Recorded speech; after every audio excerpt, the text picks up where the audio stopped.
I think just before we open it for questions, I just want to sum up by saying it's no accident that all of the panel today have various impairments. It's no accident that Even Break only employ disabled people.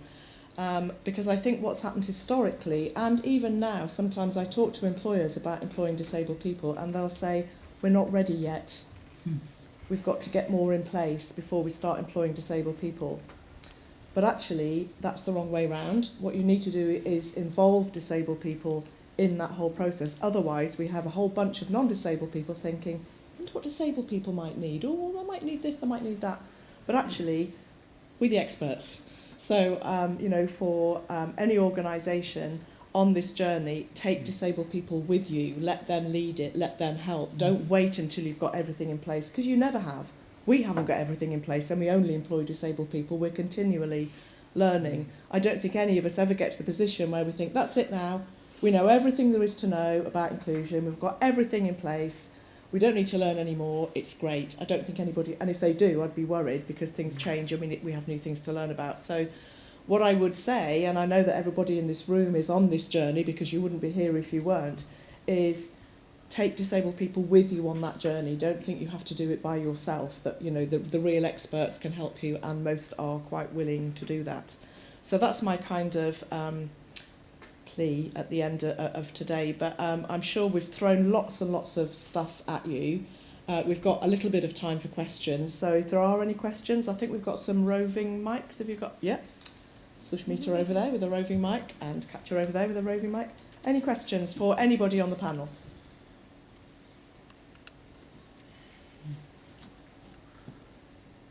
Oh, yes, one of them. Oh, yeah. I'm going to start singing. Yeah, hi, my name's John. Oh. Don't worry. Yeah, hi, my name's Mark. I work for the RNIB. Yesterday, I read an article online, actually. I found it really interesting because it was a disabled person applying for a job, and one of the key questions that they wasn't being asked was, do they consider themselves to have a disability? And the article was really interesting because as I started to think, I understand why we do that, and it's kind of for the whole panel really. But from her point of view, she didn't want to disclose that she had a disability because she felt that straight away she's penalised. She's then going to get offered an interview just based on the fact that she's got a disability, not based on her skill set. And it was just kind of to find out just what people's thoughts were around that question about people having to disclose whether they've got a disability or not. And if, for someone with a disability, do I want to go to an interview just because I met the minimum criteria? No.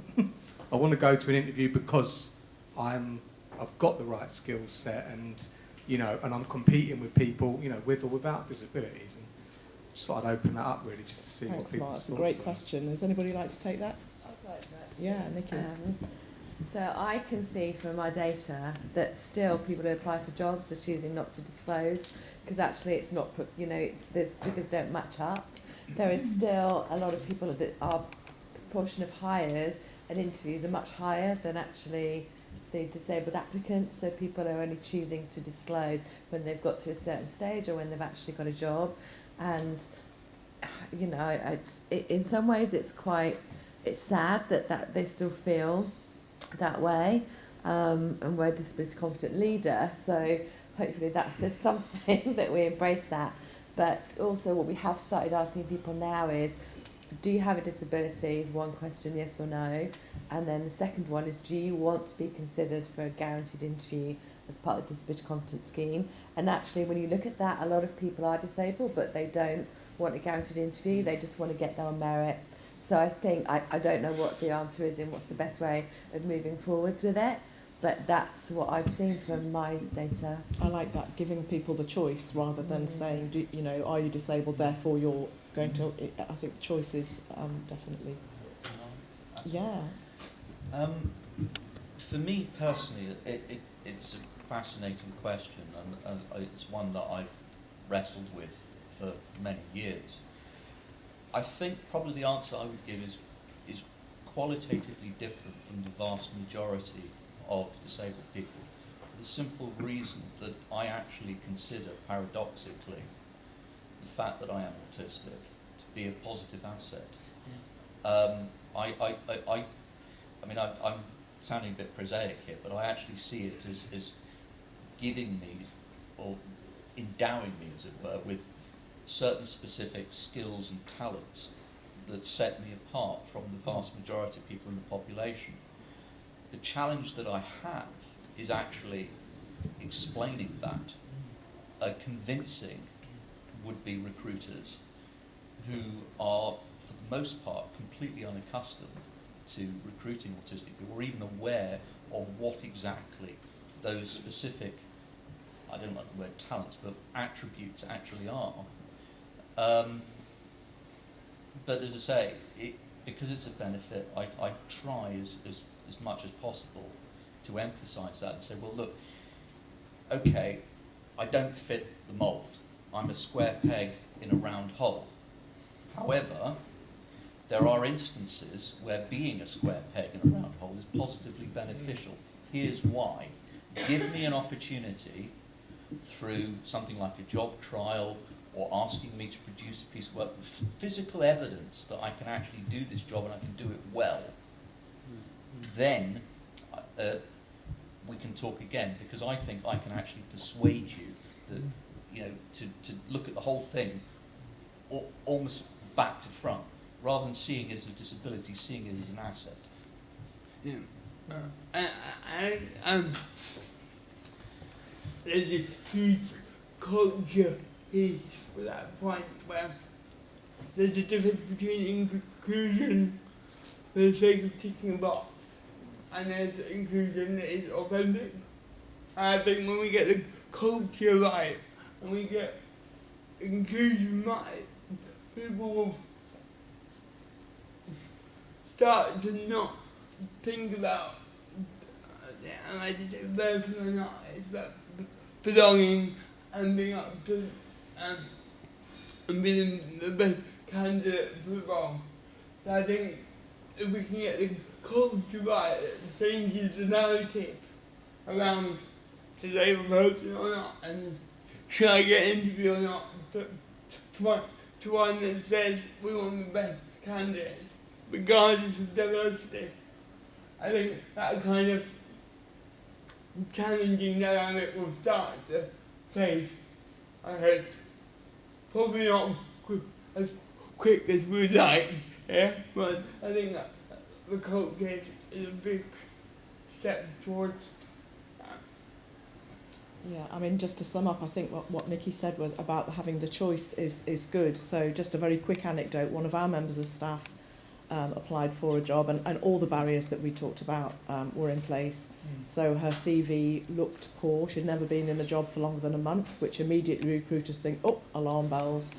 And she was profoundly deaf. And probably, for most of the jobs that she'd gone for, people would look at her CV and not interview her because they assumed there must be a problem. We did guaranteed interviews because we're only employ disabled people, and it turned out very quickly she was by far the best candidate, but also the reason that her CV looked like it did was because of her deafness. Her previous employers hadn't really bothered to find out how to communicate with her, so either she didn't have the information that she needed to do the job properly, so she didn't perform well, or she felt completely isolated because nobody communicated with her, so she left. But actually, by interviewing her, it was very quickly apparent that, oh my God, she's brilliant, and she's brilliant, she's still with us, so she's been with us for, I think, 7 years, compared to the longest time she'd worked for anybody before, which was maybe a month. So sometimes the guaranteed interviews really do serve a purpose. So, for example, with Will, if you don't mind me using you as an example, you know, you look at his CV, oh, he's not worked since 2003, I'm not sure about this at all. But actually, you get to talk to Will, you get him to show you what he can do, and, you know, so I would advise Will to tick that box and say, yes, I want an interview, I want to take advantage of this, because I want the opportunity to be able to show you what I can do. But I do think it's right that lots of people will say, I don't want to do the guaranteed interview, I want to be considered like everybody else. So for me, it is very much about, you have this opportunity, it's entirely up to you whether you take it or not. And of course, the other thing is that ideally the shortlisting panel won't know who's ticked that box. They'll just shortlist, you know, with whatever criteria they've got to shortlist against, and the information about disability is only used for monitoring purposes to see which point in the recruitment process things might be going wrong. So there's all sorts of ways I think you can get around that. But yeah, thanks, brilliant question. A really a really simple solution is to ask every single candidate a very simple question, and that is, what do you need in order to be successful in this process? And you ask every single person that.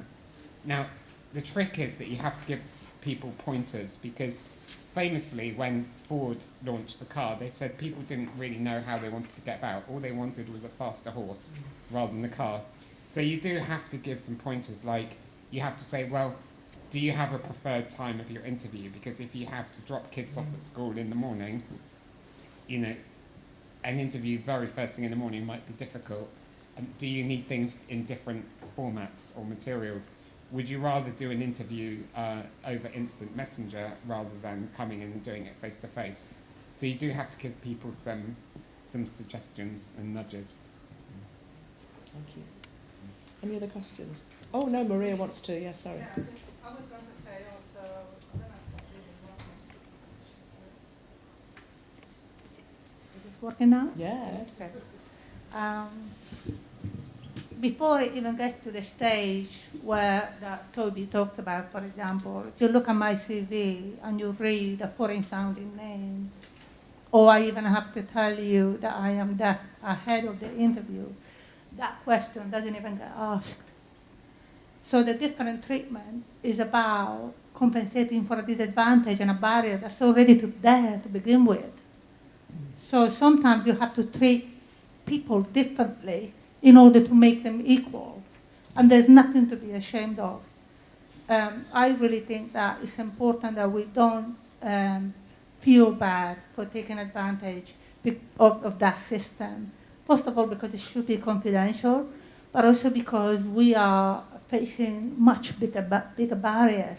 Whether we are female, whether we are disabled, whether we are mothers, there's so much bias against us that yes, we have to be able to get in front of the interview panel to really show who we really are and our abilities are. When I meet most people in the interview panel, they say to me, Maria, I would have never guessed that you would be so clever, so brilliant, so good, etc., etc.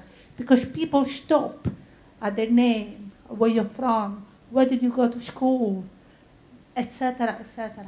So you need to be able to go and speak in front of people. So I'm all for it. Thank you. Any other questions? One over here.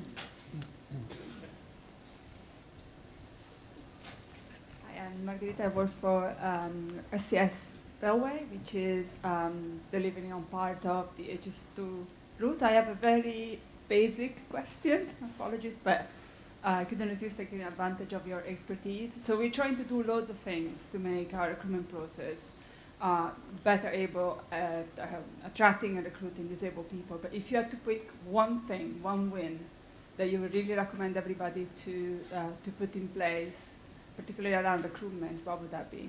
Ooh, good question. Who wants to start? So, I think this morning you've heard loads of really, really great strategies and tools that you can use in the organisation. I haven't disagreed with any of the speakers, and I think all of the suggestions they have given to improve processes in businesses is, you know, amazing, and you should try and do everything. I would start with conducting listening groups of people with disabilities to really understand what their perspective is like. Put yourself in the shoes of somebody with a disability or impairment trying to get through your recruitment process and into your organisation. From the very moment they are attracted to your business, to the onboarding process that you do and their first few days in the office, and really identify the barriers and speed humps that is slowing them down or preventing them from completing that journey. and then just go about removing all of those blockages. And if you can do that in a human-centered design approach, that will go a really, really long way to improving the process. Top that panel. I think I'm going to try and tie 3 different facts that the speakers have made into one. I think if we look at the research that changed that, the number one barrier was not knowing whether the employer is going to be receptive to difference. And I think the one thing we can do, and this sort of thing relates to William's side, where it says how to pretend to be normal, and it's about normalising difference. And if we can normalise difference in our recruitment advertisements, that talks loudly and boldly about the fact that we are an inclusive employer, we want diversity. Talk about the fact that you have reasonable adjustments, again, the final connection to what Toby just said, which is Henry Boyd said if you listen to his customers, they just want a quicker horse, not a guy who has to point people in the right direction.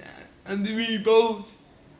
I think at the recruitment station they want difference, and these are the kinds of adjustments that we offer, and just be really transparent about normalising the difference in the recruitment process. I think the civil people will start to feel more confident about coming to you as an employer and feel much more upfront about what you do. I was just going to add one very simple thing. I think the one single thing that would make the most profound difference from the point of view of disabled candidates is simply getting the candidate, or affording the candidate, the opportunity to actually speak to directly as many employees currently employed in the hypothetical firm that they're recruiting for. Because we've identified the culture fit problem. It really comes down to a question of, are you going to be able to work in this organisation? Are you going to be able to work with these people? Are you going to be able to do the job? Are you going to be able to meet expectations? You're not going to get that information, frankly, from anyone in HR with the best will in the world. If you want to know whether that organisation will accommodate you and whether you will fit, the only way you can get that information is to speak to the employees directly. I have asked repeatedly with I don't know how many employees, I've said, look, you want me, I'm recruiting for a researcher role or an IT role, whatever it happens to be. Can I speak to the people directly in the organisation? Get them to tell me what it's actually like. And HR have just gone, no, we don't do that. Why? That seems to me completely outrageous. I think for me, I'm really struggling to think of one thing, because I can't help but think about that process quite holistically. And if you focused on the external, trying to change your perception of your brand to attract more candidates, unless you fix the fundamentals throughout the selection process, it could all fall down. And then you could fix the selection process, but then you've still got to go to market. So I think the best advice I could give would be to do what Toby said: step back, look, or have a disabled person almost audit your process, and then start a journey, because I think this is what this is. You can't, with the best will in the world, it's hard for employers to fix everything in one go. I think it's to get a full understanding of the scale of the challenge and the changes you might need to make, and then make that into a plan of how you're going to address it. Because I think, just changing one thing is probably not going to give the desired result longer term. It's really important that you involve disabled people in that exercise, because there's a famous quote from disability campaigners back in the day where they said that there was nothing about us without us.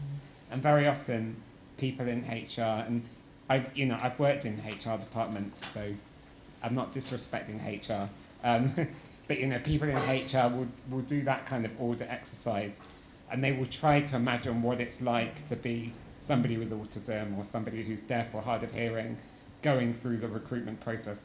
But unless you've actually lived that experience, you don't really know. So it is really important that you engage with disabled people. So either disabled employees in the organisation already, or working with an organisation that can put you in touch with disabled end users. There's loads of research agencies or organisations like the Business Disability Forum or even Break that can put you in touch with some really great disabled people that can give you those insights. Certainly. Maria, do you have anything to add?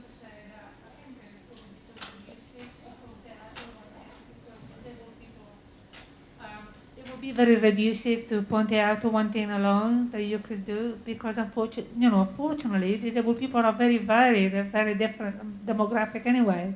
So you will need different things, different approaches, and there's nothing wrong with that. Perhaps maybe one thing that will summarize it all will be to apply to be a disability confident leader. Okay, thanks, panel. I'd just like to, my view, and I did that, so I thought if I get them to talk first, then it gives me a bit of time to think about my answer. I think for me, it's about changing the conversation, if it isn't already there, within the organisation about disability. So we're not talking about disabled people, what we're going to have to do, and it's going to be difficult, and we've got to get everything right, and all these things that we've talked about today. For me, it's about, and our tagline is talent first.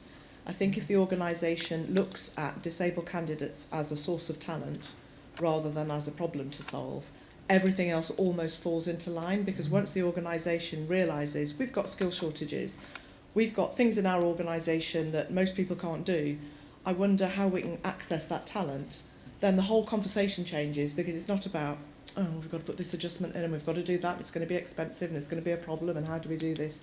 It's about, we need to do this because we need that talent. So I think if there's one thing, it's about changing the conversation from employing disabled people is somehow related to CSR rather than talent, then I think that's, and once you've got that base, we're looking at disabled candidates because we need their skills rather than, oh my God, some disabled people are going to employ, what we're going to do. That's really, for me, the starting point. And then the next thing is get started, because I think you can be paralysed by there's so much to do and then you end up doing nothing. So any steps that you make to make your recruitment process a bit more accessible, to make your organisation a bit more attractive to disabled people is a step in the right direction, and it kind of snowballs, because the more disabled people within your organisation, the more internal knowledge and everything just becomes so much easier, and as Adam said, then difference becomes an everyday occurrence. I don't think we've got time for more questions, but just to say that we've got a little bit of time to network, and we aren't the only experts in the room, so all of you come from organisations who are already doing some amazing stuff. So I would encourage you to talk to each other. My huge, huge thanks to Welcome for letting us use this amazing space, and to Sushmita for doing so much work, in the background that makes events like this work as smoothly as I hope it seemed to work. So thanks again for your attendance, but please don't dash off, fill in the form, talk to each other, talk to Andy, and keep in touch with Even Break, because we really want to continue this conversation. There is another book coming out as well as Toby's, which is my next one. And just to let you know that that's going to be launched at IBM. Thank you, Simon, for that. So we haven't got the date yet because I haven't finished writing it yet, but it will be finished very, very soon. And we'll let you know. So if you're interested in coming to that launch, there will also be speakers and things there, and then we'll be doing workshops and stuff following that. So keep in touch with us, and we're just here really to try and make the world of work more accessible to all of that talent that we might be missing out on. So thanks very much. Enjoy the rest of the networking time, and keep in touch.